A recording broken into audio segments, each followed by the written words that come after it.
down to business.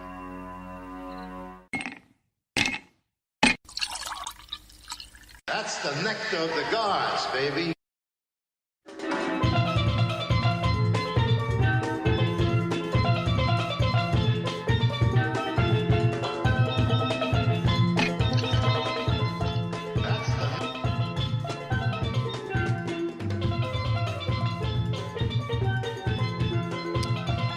Oh my goodness.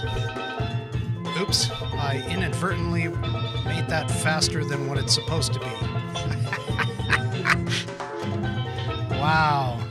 All right. Hey, it's party time. How do you like that? Huh? All right.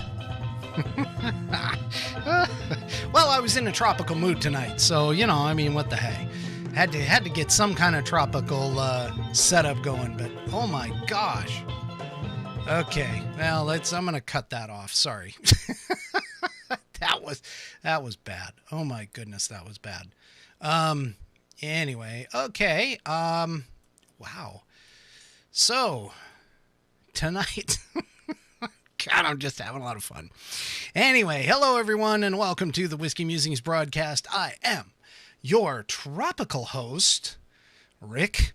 And tonight I wanted to talk a little bit about cooking.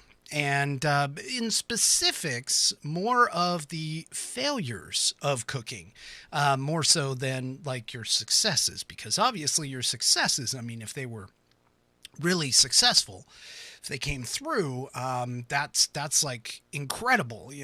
Obviously people like certain types of foods that you may or may not produce.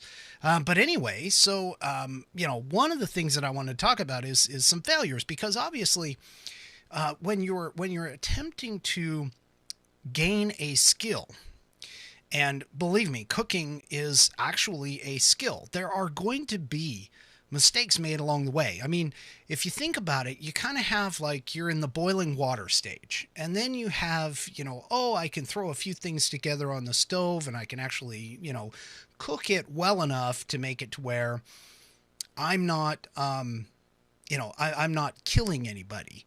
And then you've got like another stage on top of that, which is, hey, I can actually make it taste decent.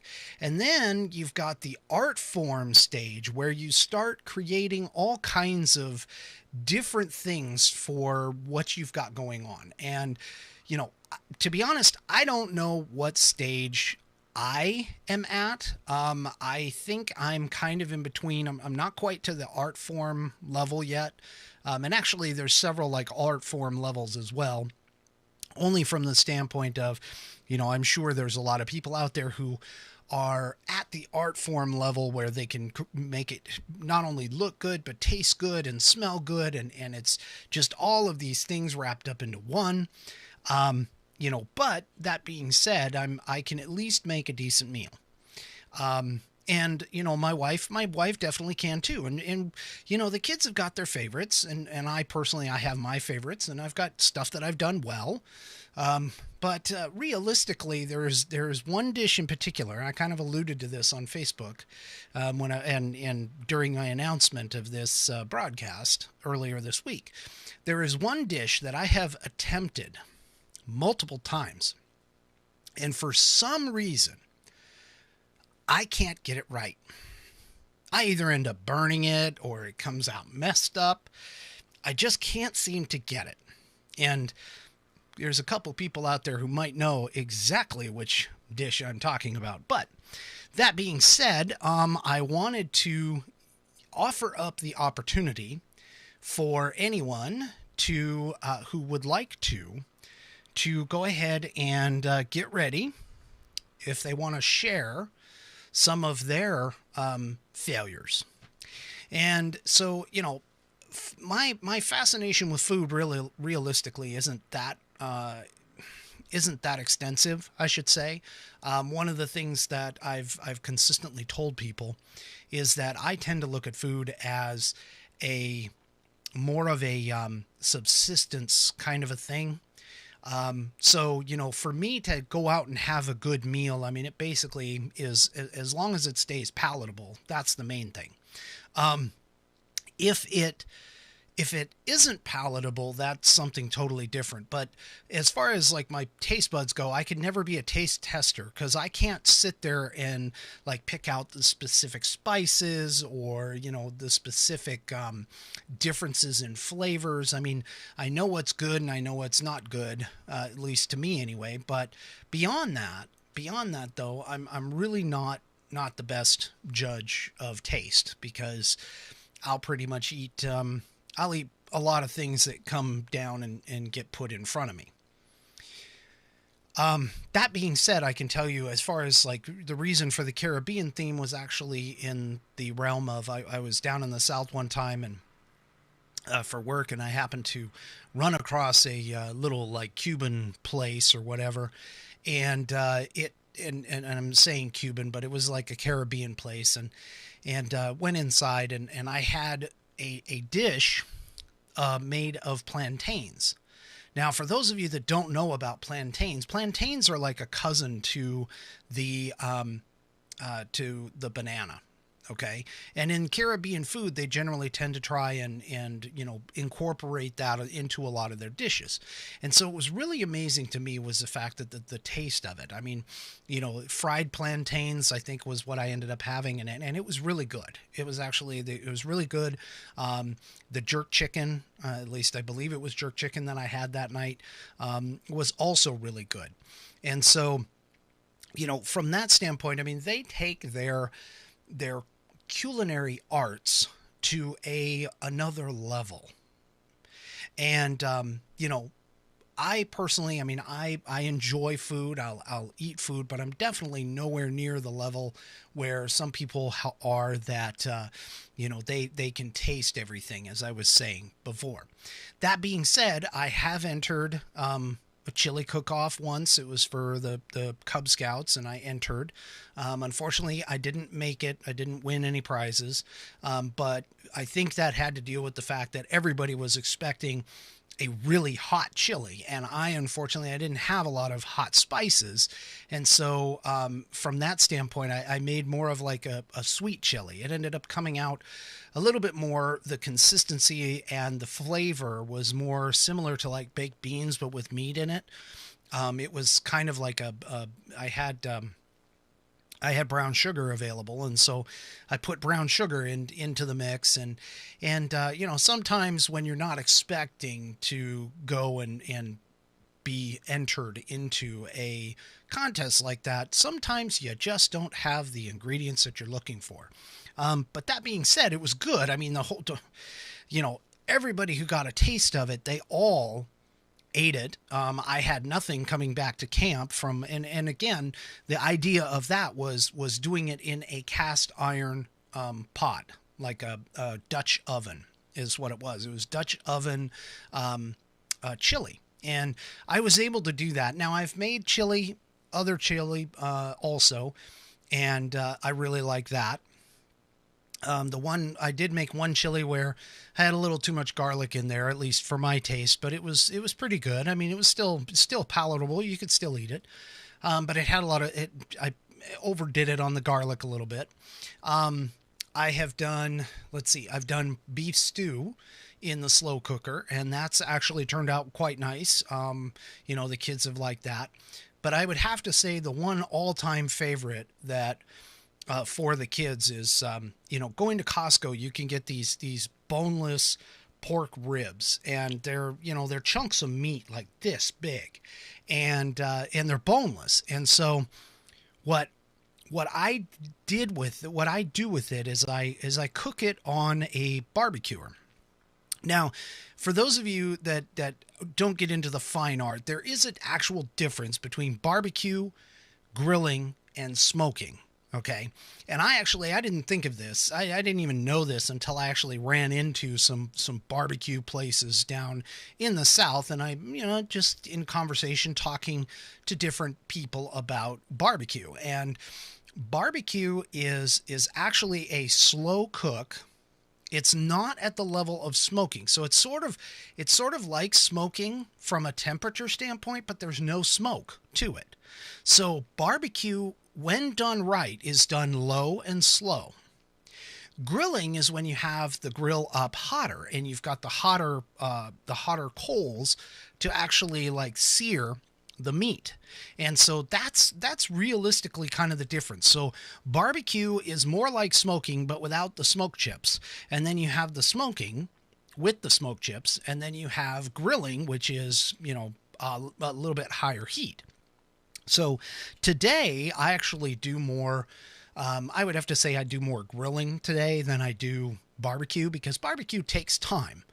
A good set of barbecue takes a lot of time. And we had a barbecue joint that used to come out here onto the island where I live, and they used to like slow smoked brisket and ribs and all these wonderful foods that I loved.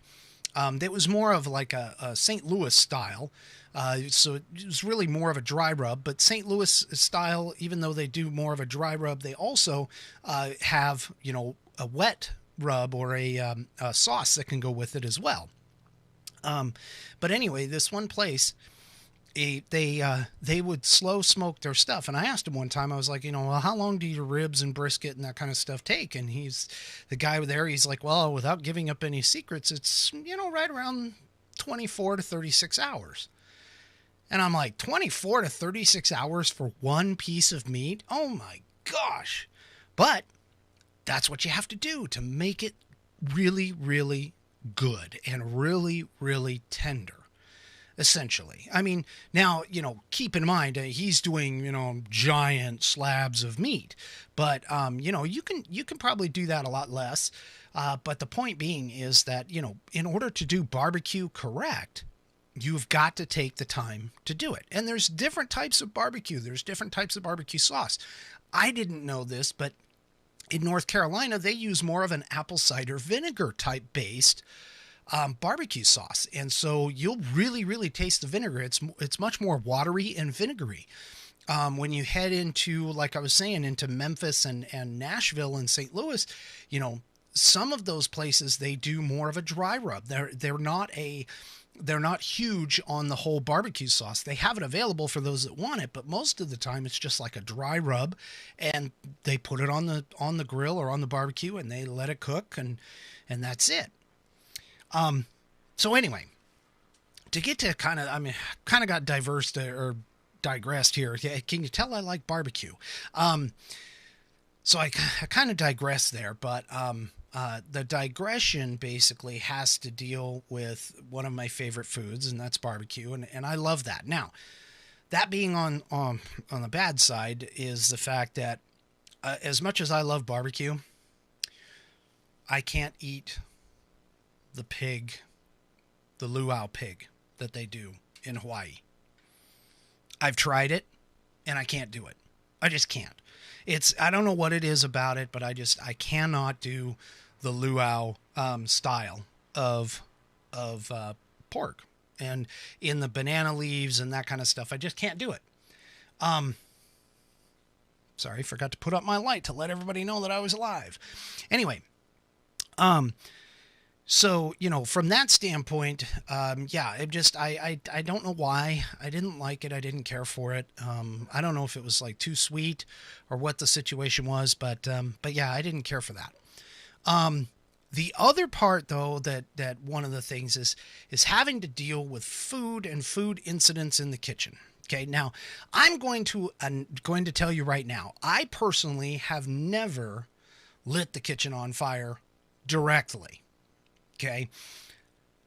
Indirectly, though, that's a little something else. Like, I've been asked to watch something on the stove. They had it up too high, it boiled over and started a fire. Had that happen.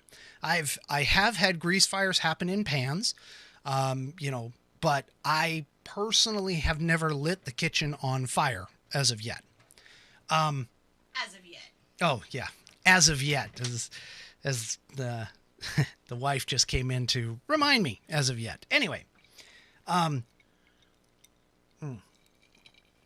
so from that standpoint, I mean, at least from a position of the lighting the kitchen on fire, I have not done that. From a, having food that's either overdone or underdone, yep, done that multiple times. Sometimes it came out, really, really overdone and crispy. Other times it was not quite cooked all the way through. And I think everybody's kind of had that in the past where they've done that. So from a safety standpoint, from a food safety standpoint, I will have to admit that there was a I wasn't the one cooking, but I did go to Thanksgiving dinner one time while I was in the service, and unfortunately, I think the turkey was undercooked. Not 100% certain. I didn't get sick from it. Nobody got sick from it, so thank goodness for that. We didn't get sick from it, but I think it was underdone because some of the meat on the inside was a little more pink. It looked like we could have put it in the oven for a little bit longer. So that's something in particular. So it looks like I've got a caller here. I'm going to bring this person on right now. Let's see. Caller, can you hear me? Yes, I can. All right. I know who this is. I can just tell by the voice. Who else calls? Nobody else calls. Well, I mean, it's not exactly a huge, shall we say, following of people. But anyway, all right. So what have you got to say? I noticed something when you typed in something about sailors. Sailors? Yeah, it said cooking sailors. Failures. Say what? Failures. Failures. Oh my goodness. So the auto screener. Hey, check it out. The auto screener that I have, it's an automatic screening service. So obviously AI is not there yet. We're not going to have to worry about Terminator. Okay, well, I do tend to mumble. Well, can't blame you all. Can't blame that all on that. Anyway, so why don't you go ahead? Cooking failures. Oh, yeah. Cooking failures. Oh, so many things. Like the first time I got my Traeger, I was all in. I was reading everything I could get my hands on, and I went for a medium level skill. Injecting it with stuff. Basically beef broth, right, and Worcestershire. Right.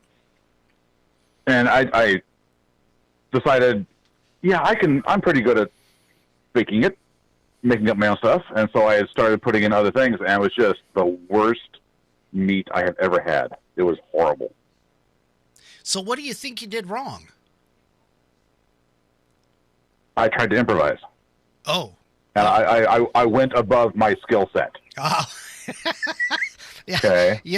I can just imagine how many times people have gotten into that situation where they've gone above and beyond. It's one of those situations that's classic. It's the old hold my beer kind of idea. Yeah. Anyway.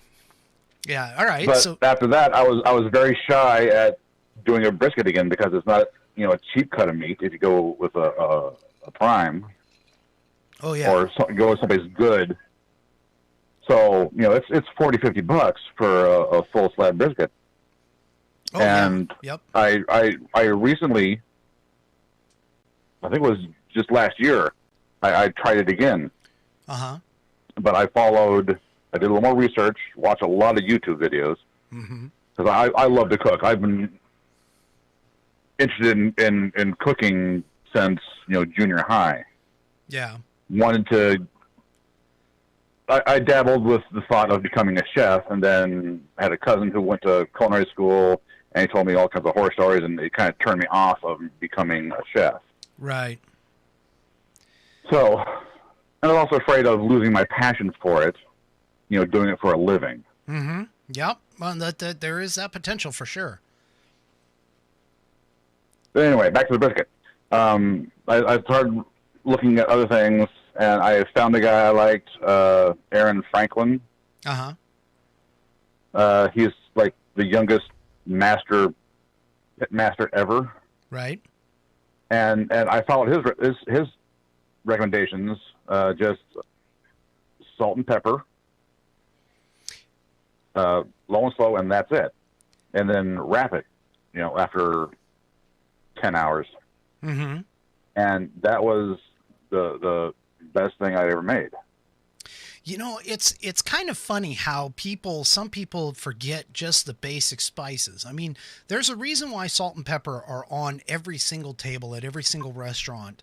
It's very basic, and at least some of the dishes that I've made, like there's been, chicken and stuff like that I've put, maybe just cooked on the stove or whatever in a cast iron skillet, not frying it, but just, doing whatever you call that.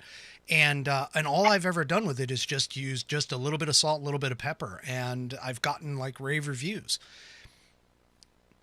Mm. It's just amazing what you can do with just simple salt and pepper. And that actually reminds me, I mean, we used to do this a lot. My wife and I we would watch, the cooking shows and not just the ones that are, about cooking, but things like, Restaurant Impossible, for an example, with Robert, God, I can't think of his last name. But anyway, Robert Irvine, I think is his last name. But anyway, where he goes and he like retrofits the kitchen and stuff. But he brought that up in one episode. He's like, just simple salt and pepper is all you really need for stuff to come out. So sometimes I think simple is better than going extravagant.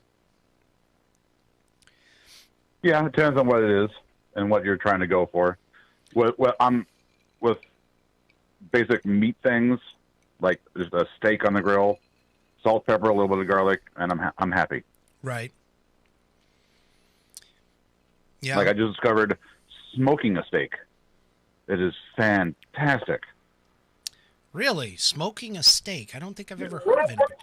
I gotta kill a dog. Yeah. You smoke it as low as you can, right, until it hits 120, mm-hmm. and then once it hits 120, you throw it on a hot grill or even in a pan, right, to finish it off, give it that nice crust.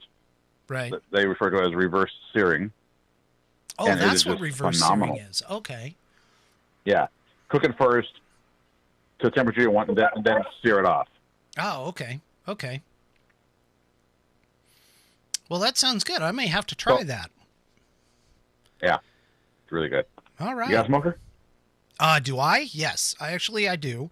And I don't do it very often, but I do have one, and it's a charcoal smoker. I actually prefer the in terms of the type of charcoal, Kingsford. In Kingsford briquettes. I use Kingsford as a name, but the briquettes, the actual formed briquettes, to me, they're okay. I can work with them, but what I really like is the old cowboy style, the actual wood type charcoal, and it's more expensive, but it also burns a lot hotter. So you kind of have to be careful. Yeah, you really got to watch your temperature with that stuff. Yeah. Because it can get. Which is why I like the Traeger, because you just turn it on, and I turn it. For large things like the brisket, I will put it on when I go to bed, and by noon it's done. Okay. Now So Traeger is smoking for the lazy guy. Traeger's smoking for the lazy guy. All right. I would have thought that would have been gas, but anyway. No, Traeger is wood pellets. Ah, okay. No, I thought the lazy guy would have been gas, never mind. Well, okay. Anyway. All right, well, Traeger, huh? Yeah, I seem to recall seeing you getting the Traeger from one of your Me sons. hugging it? Yeah. Yeah. Yeah. Yeah. Yeah. No, there was a guy that I used to that lived out here, and he I've talked about him before. He just retired from the Navy, and he actually did some smoking, and he had like one of those stand up smokers, not the ones that are on the side, but the stand up ones, and he did some stuff, and it's pretty good. I mean, he does it justice. Let's just put it that way. Have you ever tried like smoking a salmon? Yeah, back when I had an electric smoker. Uh-huh. It turned out pretty good. Yeah. I didn't cook it as long. I cooked it on foil because Right. it's very wet. Right. And I thought it turned out pretty good. But I've only done it once. Yeah. I think I've only smoked one once. I did a rub that a coworker of mine suggested, and it came out pretty good. I don't know if I would ever do it again. I'll grill fish, but I'm not too sure about the smoked salmon part. I mean, yeah, sometimes with smoking, you either get it right or you get it very, very wrong. Yeah, There it doesn't can seem, go wrong very fast. yeah, there doesn't seem to be any in between. I mean, you either do it right or you mess it up, one or the other. Yeah. But anyway, all right. Well, thank you very much for calling in. So- Appreciate it. Unless you got something else. Okay, sure.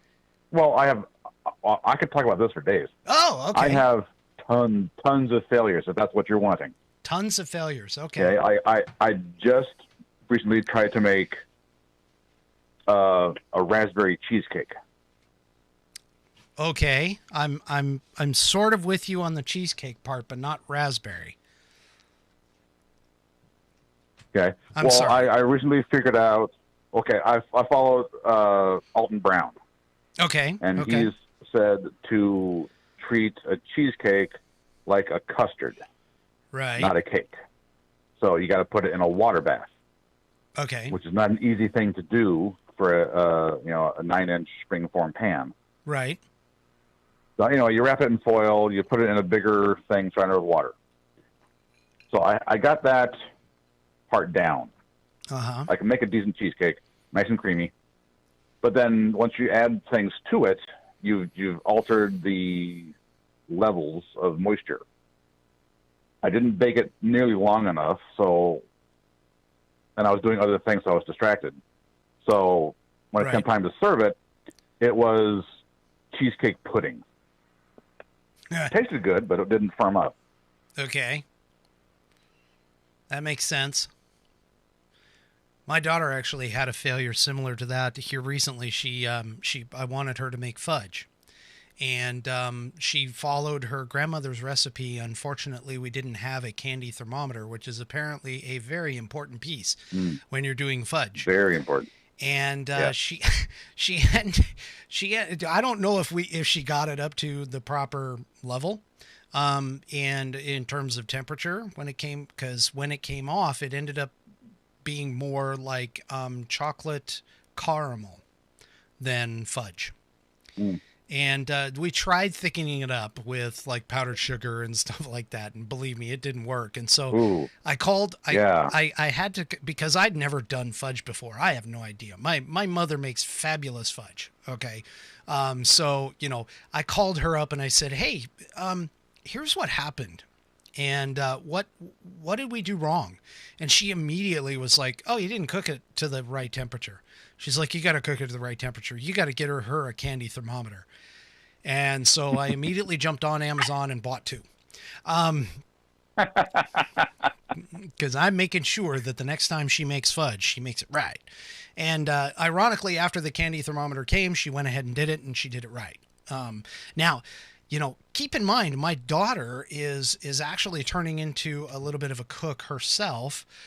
She's got a pancake, made from scratch pancake recipes that she got it out of it was actually like a strawberry shortcake book, and that recipe is like one of the best. I mean, it makes the lightest, the fluffiest pancakes I think I've ever had. She does it. We request it almost every single weekend. She really has outdone herself with that, and she likes to she likes to cook, and I think it's a good thing to encourage kids to do things like that, because obviously they're going to need to eat. And I can tell you, even just here recently, when we first started going into, our special, I don't know if if I can necessarily say this, but our special isolation here recently. Yeah. Okay. Yeah. So that special isolation, it was kind of interesting to see all of the photos and to hear reports from my wife going to the grocery store that the pre-packaged stuff, so all of the stuff that you would normally, buy and just throw on the stove, all of those parts of the shelves were empty. But yet, the raw materials were there. And I thought that was rather profound to basically say, you know what? You really need to learn how to be able to put together a meal from just the raw materials and assemble it yourself, even if it's something simple. Because if you depend upon things like cans and boxes, you're realistically, there could be a potential shortage to where you're not going to have it anymore. So you need to get used to putting things together and cooking from scratch. And, I had been doing it for quite some time. I mean, I like to cook. I don't do it as often as I can, because I get tied up elsewhere, but I do like to cook, and, I definitely like to kind of experiment like you do. I'm not quite brave enough to necessarily go someplace that I've never gone before, yet. But, that being said, I mean, I can at least turn a hand in a stove and, bake and cook. I like to cook over a fire. I've done Dutch ovens. Anything slow cooking, I think I can do almost. And I say almost. And I'll tell you why. My stepfather has a recipe for clam chowder. And it's a very simple recipe. It really is. It's basic ingredients. Potatoes, clams, onions, milk, evaporated milk, a little salt, little pepper, maybe to taste afterward. But and my mom just hit me up here. She was like, "Have you mastered clam chowder?" For some damn reason, and I have absolutely no idea why, but I either curdle it or burn it every single time I've tried. And I've done it not once, not twice, not 3 times, but 4 total times in my life. I have tried to do it myself. Wow. And for whatever reason, I always either curdle the milk or I burn it. And I cannot figure out why. I mean, obviously I'm like cooking it too high, but here's a little bit of more of a salt in the wound kind of scenario. My daughter went down to visit them, and my stepfather had her make the clam chowder for them. And she didn't burn it. And she didn't curdle the milk. And so now my daughter's running around here and she's like, "Dad, do you really need me to show you how to make Grandpa's clam chowder?" That kid, I love her to death, but man, I'm telling you, that was like insult to injury. Seriously. That is the one thing that I cannot, for whatever reason, I can't do. I cannot do it. I've done beef stew. I mean, that's a slow cook process. I've done chili. That's a slow cook process. I've done, other soups. That's a slow cook process. But for some damn reason, that clam chowder eludes me. I'm going to get it. I'm telling you. Pops, I know you're probably going to watch this. And if not, I know Mom's on right now. I'm going to get this. I'm going to get it. I'm telling you. I'm going to get it. But that's the one thing that I just can't seem to get. Yeah, one of my Achilles heels are eggs. Seriously? I can do scrambled. I can do over easy. The hardest one is sunny side up, because you always, if you put a cover on it and try and steam it, then you tend to overcook the yolk. Yeah. Or if you don't cook it long enough, then you still have some uncooked white. It's very difficult. It's actually, I'm going to have to agree with you on that one, because I actually have a problem where my wife and kids, and, admittedly myself too, we usually do like an over easy, if we're going to have, fried eggs. And, I have had issues getting it to where the yolk is still runny. I can do it, but I have to be very, very careful and cautious when I'm watching them. I can't get distracted at all, because if I get distracted in any way, shape, or form, I guarantee it's going to come out hard. But as far as, like, you know, I'm always afraid of undercooking them. Honestly, that's my biggest fear with eggs, is undercooking them. So Yeah. I generally tend to lean a little bit more toward the harder side, you know. But that and breaking them, those are the two things that I always have a problem with, is cracking the yolk as I'm dropping it in the pan. You know, for whatever Yeah. reason. And Well, I've never had a problem with that. It's when if I'm doing an over easy, when I flip it over, that's when I break the yolk. yeah, no, I would have to agree with you. That one I have a little bit of a problem with myself. Flipping the egg and getting it, you know, still runny on the inside after you've flipped them over. And I don't know if I just like leave it in the pan too long, or maybe I don't cook it high enough, I guess. I don't know. I've just, you know, and then here's the other thing too. I like to cook with cast iron. Okay.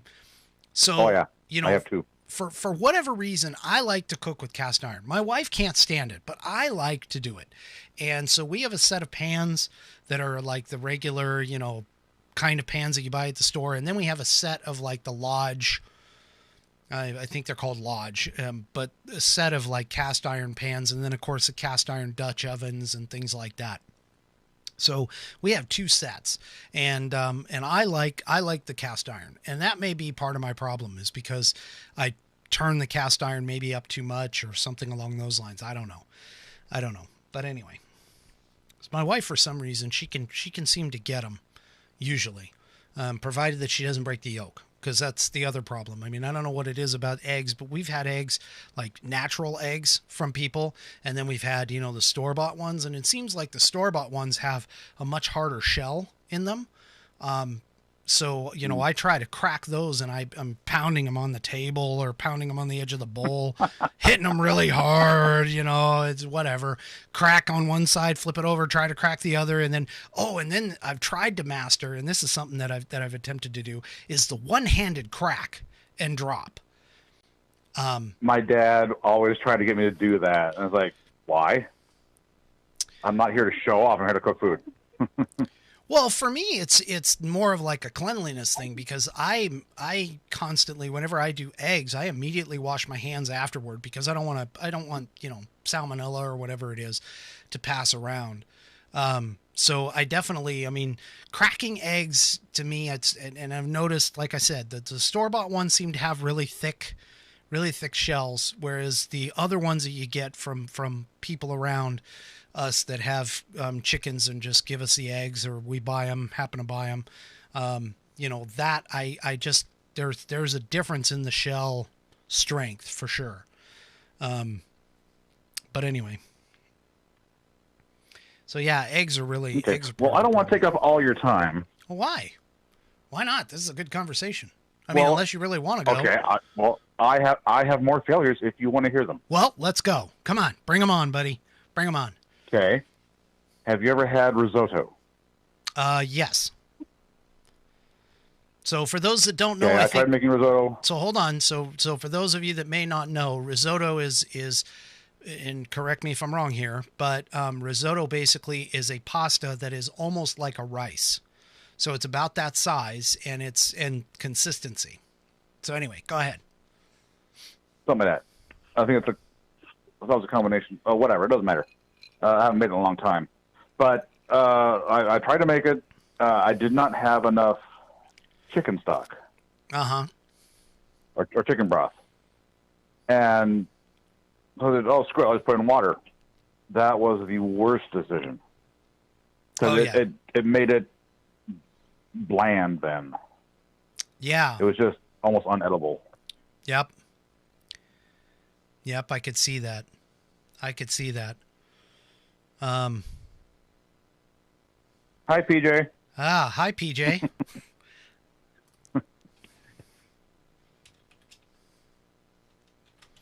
Anyway. So I got tons of things. I failed making fudge.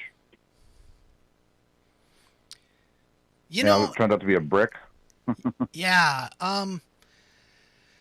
Baking and cooking. I actually have to like put those in two different categories, because I've known people who can bake but have difficulties cooking, and I've known people who can cook but have difficulties baking.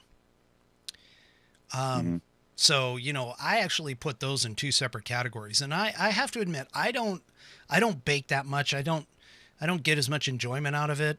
I get more enjoyment out of the eating of the baking than the actual baking themselves. Yeah, But anyway, so that's what you're striving for. oh yeah, absolutely. Like, did your grandmother have a roll recipe that everybody loved? Um, not not that I can think of, but I do know that my wife now. So, just for those of you that may not know, my wife comes from a Italian family, and they used to have, when you'd walk into their house, they actually made their pasta by hand. So any time Ooh, you could lucky walk into the you. you could walk into the kitchen and you would see like things of pasta just laying out drying, okay, on the kitchen table. And they made a gnocchi that Mm. I love gnocchi. I love it because of them. Okay. Their sauces, they did it from scratch for hours, slow cooking it on the stove from the original tomatoes. I would kill for those recipes. I really, really would. I don't know why I didn't ask for them when these people, unfortunately, they've all kind of passed on. But I can definitely tell you whew, I love Italian food for the most part. There are a couple things that I probably won't ever eat again, but realistically, and again, for those that don't know, there is a difference between Northern Italian and Southern Italian. Okay, I didn't know this, but there is a real difference in it. So, but anyway, the point being is, the handmade pastas. I mean, you walk into their house and it was like always just, oh, the aroma was amazing going in, and they were always cooking something, always cooking something. Got a lot of respect for that. But anyways, back to your risotto. You put water in it, and it came out bland. Oh yeah, it was just horrible. Yeah, I've had some of that happen too. I mean, I've had I've had those issues. Okay, so one time I made this, and granted it was a box, it was kind of a box thing, but I didn't have one of the ingredients, and so I ended up having to substitute like you did, and I substituted, and it came out horrible, and it's really sad when something in a box comes out absolutely horrible because you did something incredibly wrong. How simple could that be? But anyway, we ended up throwing it away. We just couldn't eat it. So yeah, just anyway. Okay, I got another one for you. All right, what else? Okay, now growing up, you've probably made homemade pizzas, right? Yeah, what I do doesn't count as homemade. I mean, I don't sit there and like toss the dough. Okay, that's one thing I can't do. Okay. My dad used to work, when he was a teenager, at a pizza place. Right? Okay, so he knows a little bit about making sauces. Uh huh. So they always made it from scratch. But that was really frugal or just cheap. Pick one. Anyway, he would use the Jiffy pizza dough mix, right? Okay. No big. Right. So we're going to make pizza, hamburgers, hot dogs, cheese, whatever we had to put on. Uh huh. It was great. But we didn't have any tomato sauce. So Okay, what is a that's- good substitute for tomato sauce? Don't tell me you That put is also ketchup. red and tomatoey. Don't tell me you put ketchup. Don't look at me. This is my dad's idea. Oh my He god. decided to use ketchup. Oh dear God. Ouch. Just the worst. I don't think people realize that ketchup is actually got sugar in it. Oh yeah, it's like 50% sugar. Now, you think our ketchup is bad. Just wait till if you were to ever go to Germany. Germany's ketchup is like seriously sweeter. In fact, they don't even use ketchup. They use mayonnaise for their fries. The way that you would order, you'd go pommes frites mit mayo. So you would have French fries with mayonnaise, and because believe me, the ketchup, you do not want to eat it. It is, yeah, okay, PJ, whatever, ew. Yeah, she's like, ew. You got to try it to find out. You got to try it, okay? I'm serious. I am Maybe dead with a little bit serious. of malt vinegar in that would be good.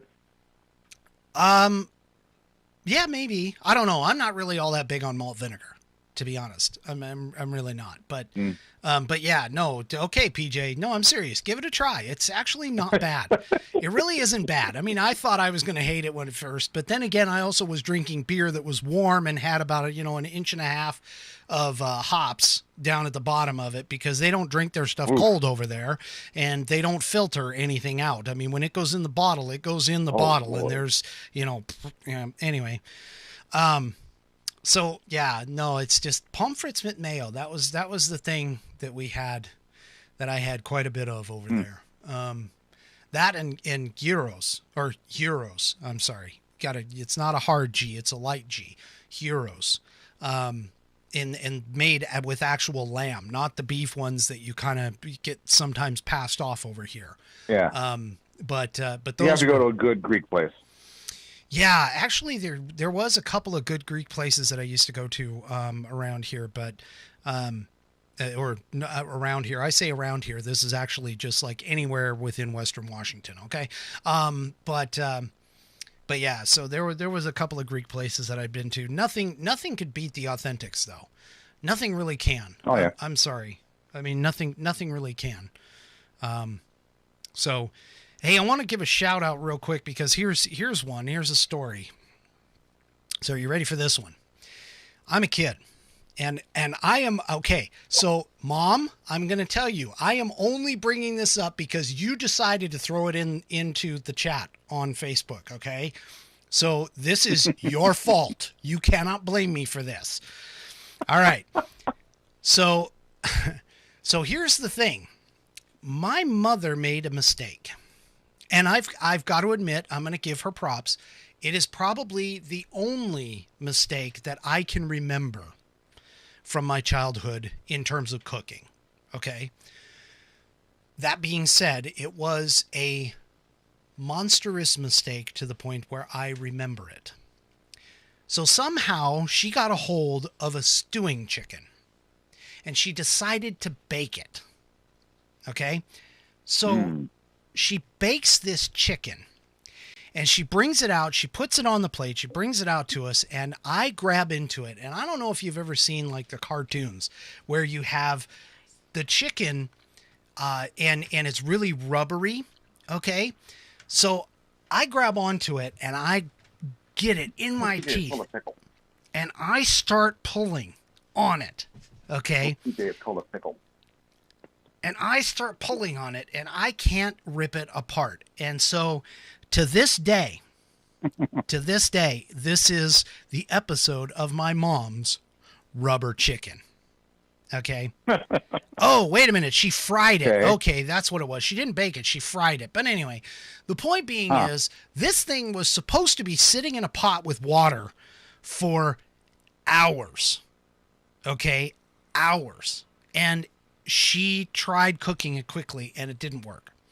So anyway, that's the one and only time. Yes, Mom, the one and only time that you made a mistake cooking. Okay, one and only time. Anyway, so that's my story. So that, I mean, that's I got a foul one for you. Okay, foul. A foul. All right, I like it. Well, it's turkey.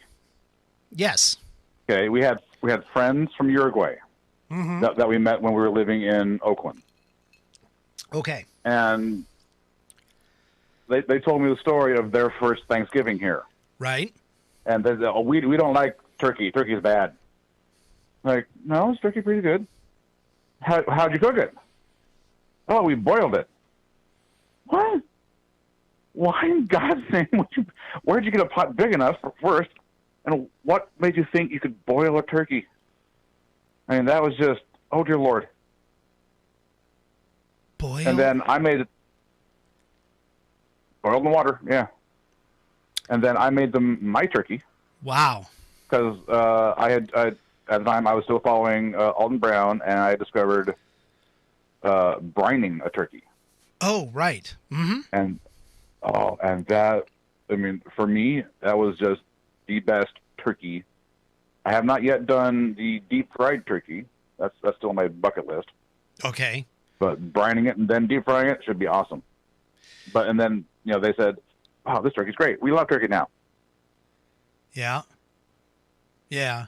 Now I've actually done a couple of different types of turkey. I mean, obviously there's, the standard butter balls, that you bake and 15, 20 minutes a pound in an oven at, I think it's 350, I think if I remember right.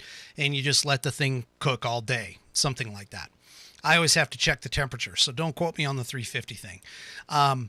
But I'm constantly like checking checking on Facebook or whatever, trying to find the proper temperature. But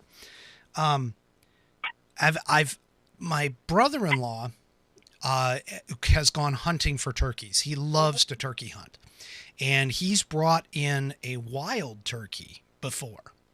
Now, I've cooked it, and it's good, but it's definitely a different flavor than the store-bought ones that you get. And so, overall, I think I would rather have the store-bought. But that being said, I have successfully done a wild turkey. So I can at least say that's something under my belt, as I've done a wild turkey. I've also cooked. No, I have not done that. Now, I've never fried a turkey. I have not fried a turkey, and I'll tell you why. First of all, I don't have a big enough pot. So that's number one. But number two is I'm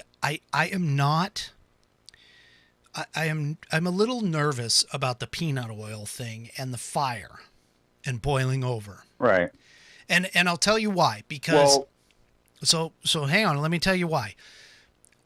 I don't know if anybody else does this. I think I don't know where I got it, honestly. I thought it was my mother who showed me this, but maybe it was my wife. I don't know. I have no idea where I got it. But whenever I boil water for pasta, I put a little bit of oil in there to kind of keep the bubbles down, and that kind of stuff. And I've had times where, or I should say we have had times where the water has boiled over. Well, water and oil don't mix, and the oil will actually sit at the top. And so it's boiled over and it's caught on fire underneath because it hit the heater or the element underneath. Okay. So from that standpoint, I get a little nervous when it comes to things with oil and fire. Okay. Unless, of course, I really want it to like actually burn, when you're doing like sauteing or something like that. That's kind of cool. But I've heard that you're supposed to put it in, and PJ just went ahead and threw this up there. But yeah, you put it oil in pasta so it stays separate. But usually my understanding is that's after it's cooked to keep the starch from actually glomming onto itself, essentially. But I've always put it in the water just as an extra measure. And again, I don't know where I heard this, but my wife and I both do it. But invariably, when it does boil over, sometimes it does catch fire. So, that's obviously a problem. And so I watch for the turkey, like I've heard that fried turkey is just awesome. It's just awesome.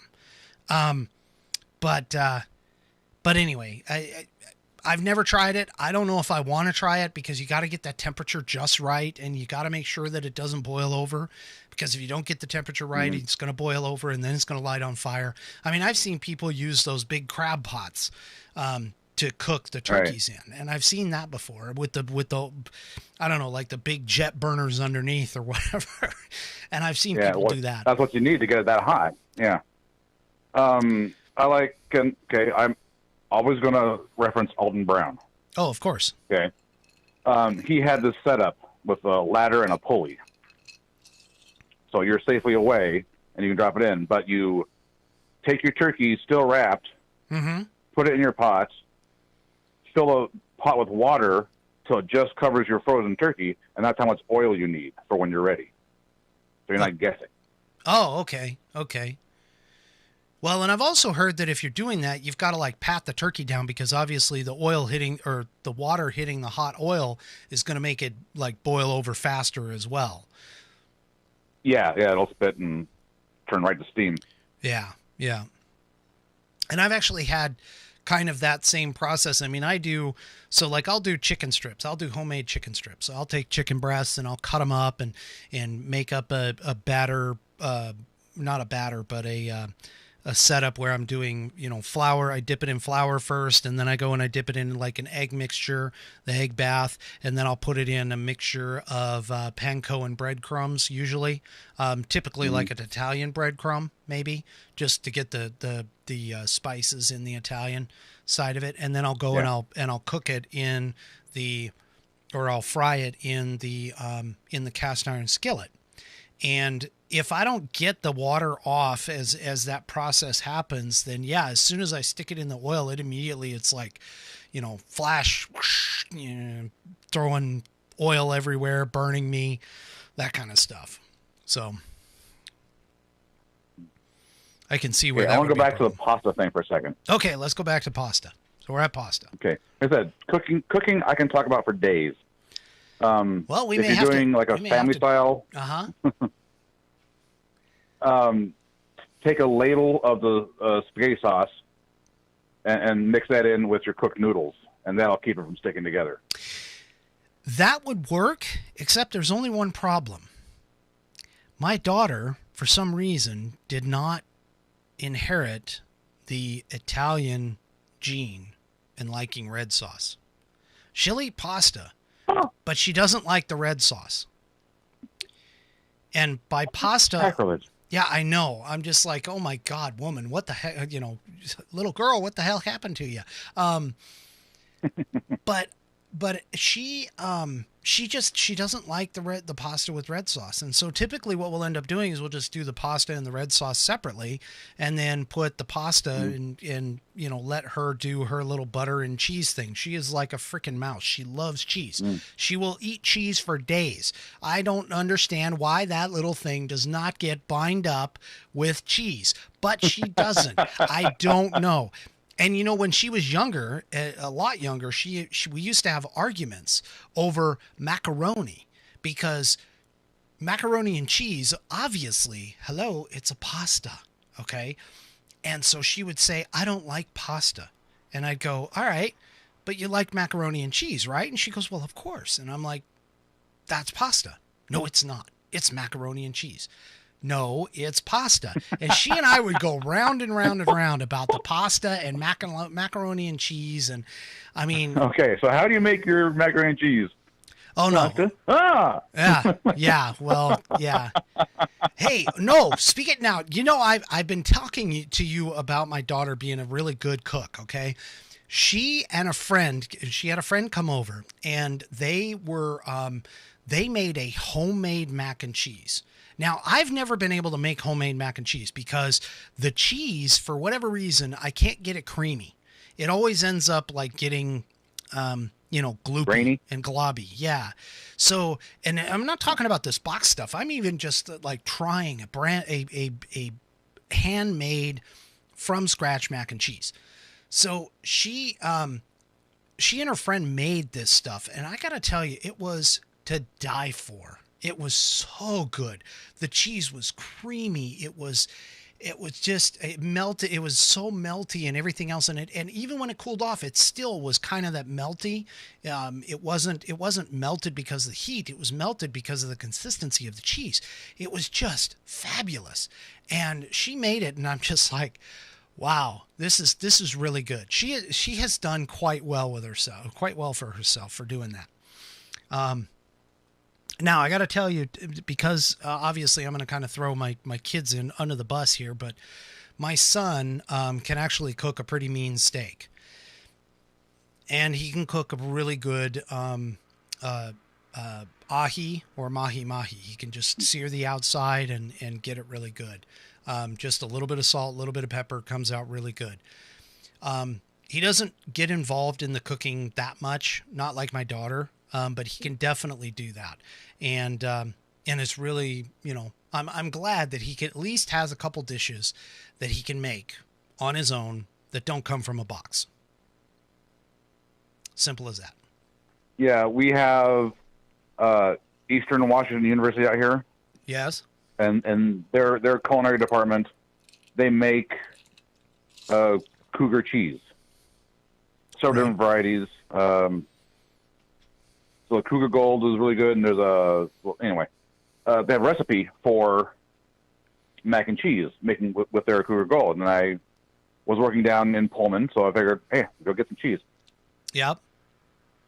And I normally don't like homemade mac and cheese because it's super heavy and can be, every time I've had it, it's always been grainy because it's been overcooked. Right. And even when I made it, it was still not quite what I like. I prefer, Velveeta mac and cheese. Sorry, it's fake, but it's the consistency I enjoy. Glad but you said it was fake. Well, it's Velveeta. It's not real cheese. Well, see, now good. we used to have, so hold up. I used to eat MREs, and the cheese in MREs, in the ham and cheese, there's one specific thing. It was, now, first of all, the ham slice, it was like this big square or rectangle of ham that was like half an inch thick. I mean, this thing was huge. But the cheese that came with it would bind you up for a week, and it would remind me of, Velveeta. I mean, it was white, but it didn't matter what it was. I mean, even cold, it would come out, you could squeeze it out of the package and it would come out, soft. So I don't know what the heck they did to it, but man, let me tell you, if you ate one of those packages, didn't matter what happened, you didn't have to worry about using the porta potty for quite some time. Okay. Anyway, So sorry, that was a little cheese, disgusting. You like cheese in a can? Cheese in a can, yeah. Cheese in a can. I got to tell you, green eggs, bacon, that's the best. green eggs and ham does exist. The military figured out how to do it. Okay, just so you know. And it's not bad. It's not bad. I mean, it's not like, somebody like putting fungus on it. It's not bad, but it's green. It's green because of the cans that they keep it in. Anyway, sorry, I digress. Woo. Anyway. Okay. I think I'm out of stories. You're out of stories. Oh my gosh. Okay, well that actually works. I think so. Because we are right around our hour mark, and as much as I enjoy this, I do try to keep it to about an hour. So thank you very much for joining and bringing on that entertaining conversation. I really My pleasure. Yeah. So we may have to come up. I mean, I'm sure I'm going to come up with some others over the course of time. I'm sure. Well, things next will have to be kitchen successes since this was failures. Yeah, that's true. But sometimes it's a lot easier to talk about the failures than it is the successes. Yeah. Anyway. All right. Well, thank you very much. I appreciate that. I'm going to go ahead and let you go. And we'll talk again sometime. All right. Yeah. All right. You have a good Bye. night. You too. All right. So he has left the building. Elvis has left the building. But anyway, so I am at the end of my hour. I am going to go ahead and bring up the ticker though, because I definitely am going to ask for those people who are out there who have not yet subscribed. Please go over to my YouTube page. It is Whiskey Musings on the YouTube channel. You can search it through Google. For some reason, it may not come up under YouTube. I don't know why, but if you search on it on Google itself, it will pop up. It'll be my YouTube page.